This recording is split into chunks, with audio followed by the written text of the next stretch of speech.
Hello, this is Dr. Grande. Today's question is, can I analyze the case of Raechel Betts? Just a reminder, I'm not diagnosing anybody in this video, only speculating about what could be happening in a situation like this. If you enjoy this video, please like it, subscribe to my channel, and consider supporting me on Patreon. I will put the link to Patreon in the description for this video. First, I'll look at the background of this case, move to the timeline of the crime, then offer my analysis. Raechel Betts was born on January 5, 1982. She was raised by her mother and her stepfather. As an adult, Raechel wanted to have children, but was unable to do so. She became a child care worker and lived in a suburb just northeast of Melbourne called Heidelberg. Sometime around 2007, Raechel started caring for two teenage girls. With the consent of the girls' parents, they moved in with Raechel and Raechel's friend, Deanne. Taking care of the girls was expensive. In order to earn extra money, Raechel started selling drugs. Her primary drug supplier was a man named John Leslie Coombs, who had been convicted of 2 separate murders years earlier.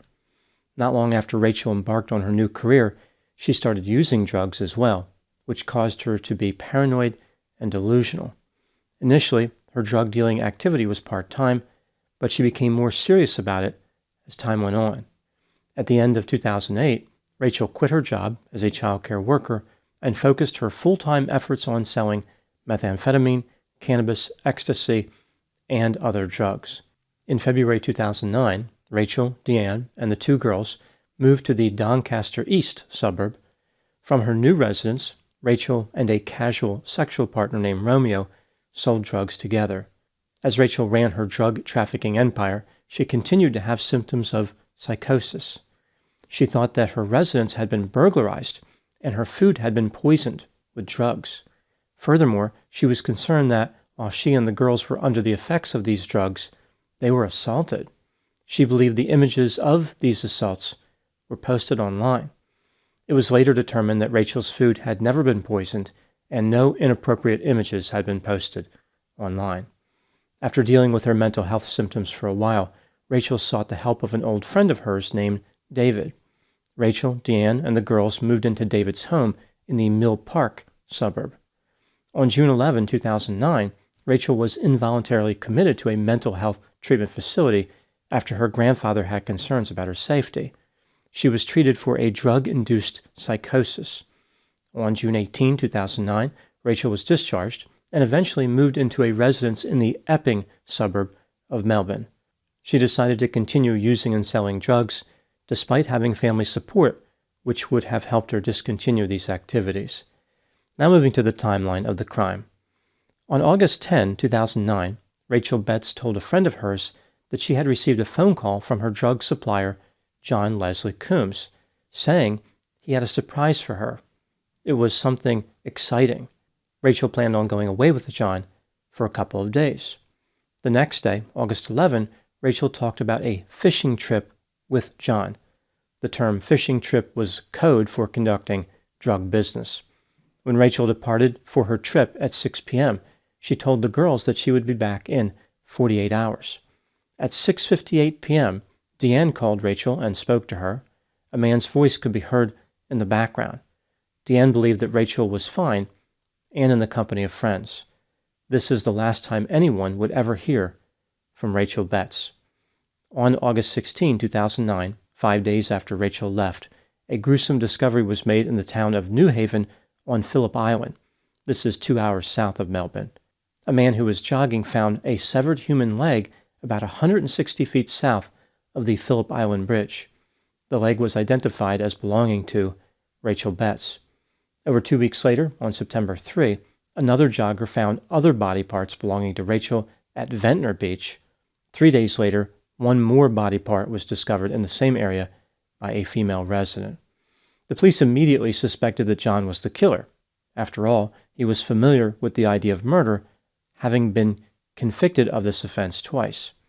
When he was initially interviewed, John denied being at Phillip Island on the night of August 11. He was interviewed again in October, but said the same thing. As the investigation continued, the police learned information that made John appear guilty. Here's what they found. After leaving her home in Epping on Tuesday, August 11 at 6 p.m., Raechel drove to Heidelberg and met with John. They climbed into his Nissan Pulsar sedan and drove to Phillip Island. At 9:11 p.m., John called a casual sexual partner of his named Nicole Godfrey and told her that he was on his way to her house in Wimbledon Heights with another woman.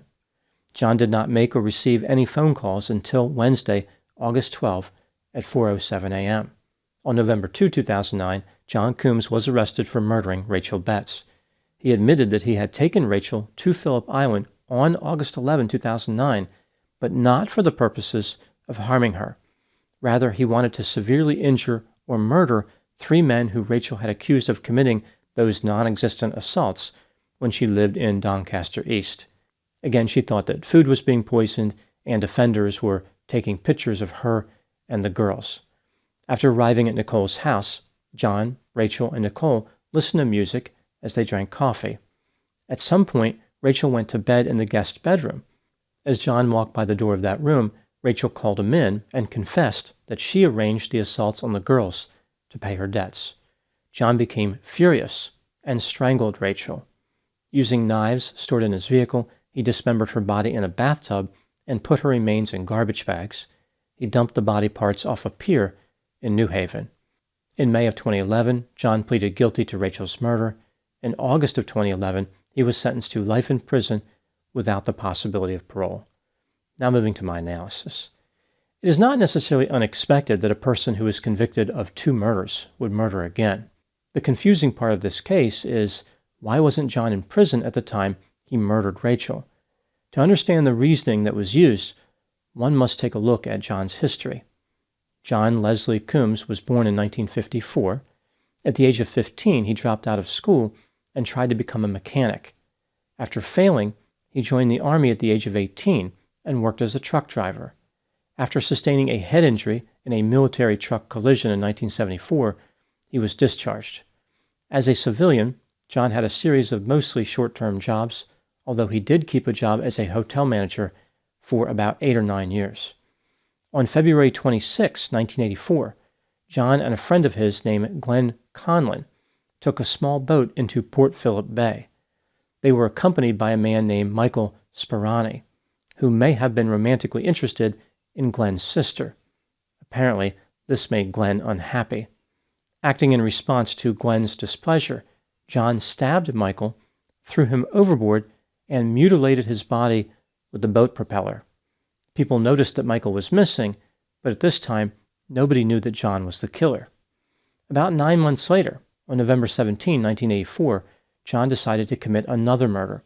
His victim this time was a man named Henry Kells. He stabbed Henry to death, probably because Henry was socializing with John's landlady. Unlike Michael's murder, the police did realize that John killed Henry. He was arrested for Henry's murder. On December 14, 1985, John was sentenced to life in prison. He had been married at this time, but his wife divorced him, mostly because of the murder part. There was no possibility of parole with John's sentence, but he successfully appealed his sentence and received the possibility of parole after 11 years. Apparently, John was still unhappy with his sentence. In September 1988, John and another killer named Dean Ashley escaped from prison by placing a water pipe across the top of 2 security fences. They crossed the pipe like a bridge.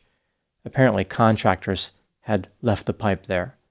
John was excited about enjoying his freedom, but this was a pipe dream.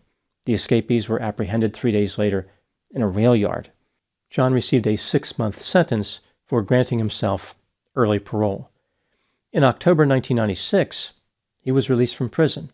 In December of that same year, he was arrested for murdering Michael Sperani. Again, John killed Michael before he killed Henry, but the police did not know that he was the killer until later. In April 1998, John was sentenced to 15 years in prison for Michael's murder, with parole eligibility in 10 years. In February 2007, he was released. John ended up getting a break as far as his sentencing for not 1, but 2 murders. This was mostly due to the mental health factors that were in play in John's case. For example, he had a head injury in 1974, which led to impulsivity. He allegedly had post-traumatic stress disorder from being injured. He regularly used substances, which should not have been used to reduce his sentences, but it was. In addition, John claimed that when he was a child, he was mistreated by his stepmother and people at his school as part of a massive criminal conspiracy. Multiple mental health clinicians believed that it was safe to release John from prison. They suggested that he did not pose a substantial risk to the community and believed there were clear indications that John could be rehabilitated. For example, he was studying Japanese and had completed a certificate in horticultural science. They didn't think that he would uproot himself from such an interest, branch out, and plow ahead to murder. The clinicians may have overestimated the predictive power of having a green thumb. In addition to the mental health factors, several people in the criminal justice system who interacted with John believed that the murders he committed in 1984 were not intentional. In the case of Henry's murder, the judge thought that John only intended to viciously attack Henry and beat him severely, but not kill him. The court said that John was not in a normal or rational frame of mind because he was using drugs and alcohol. Again, we see John gaining an advantage in the system for being a substance user. As far as Michael's murder, the court believed that John only intended to terrorize him and not to murder him. Only after John killed Raechel did the court start treating him like a hardened killer. The judge who sentenced John recognized that he was sadistic and had no remorse. For example, John said that he cut Raechel up in a bathtub like a lump of meat, cut off her breasts because she did not deserve to die like a woman, and snapped her neck quickly so she really didn't suffer that much. John said these things believing he was helping himself gain sympathy. He had no understanding of how people perceived him. When looking at all the evidence in this case, what do I think happened? This is just a theory, my opinion. John Coombs was self-centered, depressed, sadistic, impulsive, irresponsible, sensation-seeking, greedy, hedonistic, vindictive, reckless, aggressive, violent, cold, callous, erratic, and had a sense of entitlement. He may have had behavioral problems due to his head injury, but his symptoms did not cause his homicidal behavior.